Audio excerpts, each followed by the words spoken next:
So as I mentioned at the beginning of Mass, today is First Communion weekend. That's a big day. That's a significant moment. So for today, I need you all to pretend that you're going to receive your First Communion today. You've got to work with me on this. And to be honest, I do need to get a little philosophical today by First Communion standards. The first homily I ever gave, the Sunday after I was ordained a deacon, it was First Communion weekend, and my pastor made me throw out my whole homily and start again because it was too intellectual, and said, "Justin, they're 8. Talk about sheep."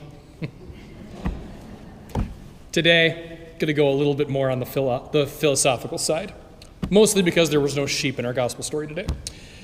So I want to talk a little bit about the difference between facts and truth. Because it all started when I was watching one of my shows, and there were two characters talking to each other, and one character grew up in a place where it never rained. He went his whole life without knowing what rain was like. And the other guy was from America, so he had rain all the time. So he said to the first guy said to him, "I wonder what the rain tastes like." And the other guy said back to him, "Well, Miller, rain is just water. It doesn't taste like anything." And I knew at that very minute that I very highly disagreed with that answer. Because come on, show of hands here. How many of us have played in the rain at some point in our lives? Okay, I had a lot more people raise their hands at 8 o'clock.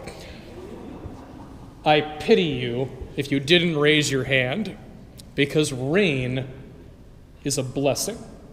Rain is not just water. When I was in Africa, we went months without a single drop of rain out of the sky. When the 3-month rainy season finally came, it was almost too beautiful to believe. And the first downpour happened actually pretty early on. I was still in training. I was still staying with a host family. And I was so excited for that rain, I ran out into the backyard, and I just ran around in the mud and the rain like an 8-year-old boy. And meanwhile, my host family just stared at me from the porch. And Sabrin, the 9-year-old, just leaned over and said, "I think we got one of the crazy white people." It's not her fault. She had no way of knowing that we were all crazy. I think that day, literally every Peace Corps volunteer was playing in the rain that day.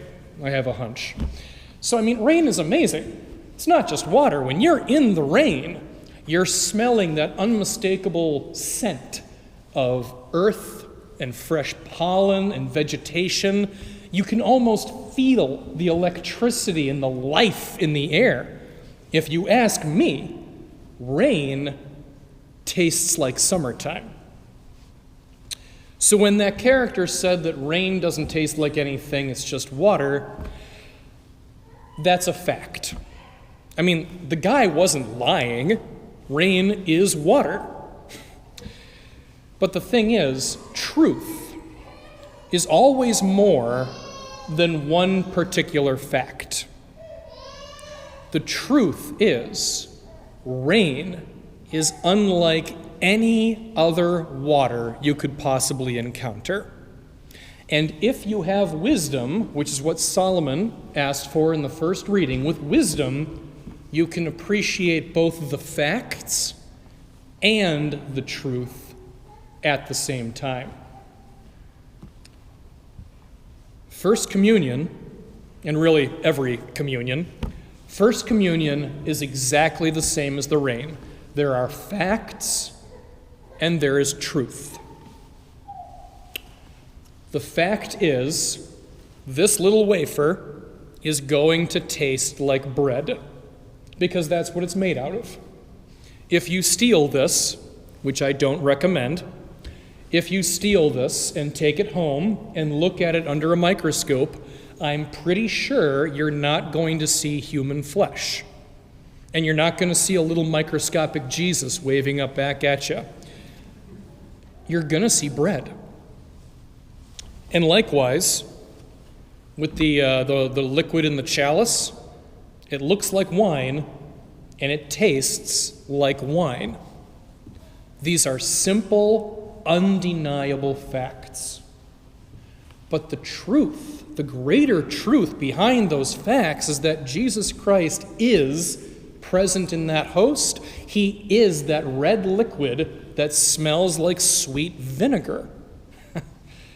And that is clear as day if you have a little bit of wisdom. If you are open to that truth in the first place, it becomes as clear as day. And First Communion, in a nutshell, is simply that beautiful, wonderful truth that God is with us in a new and radical way for the first time for those kids. I have one more thing to say before we move on with Mass today. The book I very conveniently finished yesterday is one of those little quote-a-day books by Mother Teresa. She doesn't talk very much about the Eucharist. She talks a lot about the poor, service, giving yourself to God and all of that. But she does have an A+ comment on the Eucharist for her quote for June 20th. Our lives have to continuously feed on the Eucharist.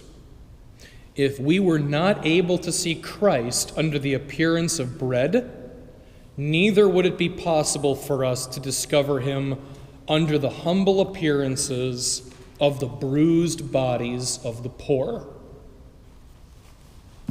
That's a great quote. That definitely deserved my highlight. In other words, we got to know our facts.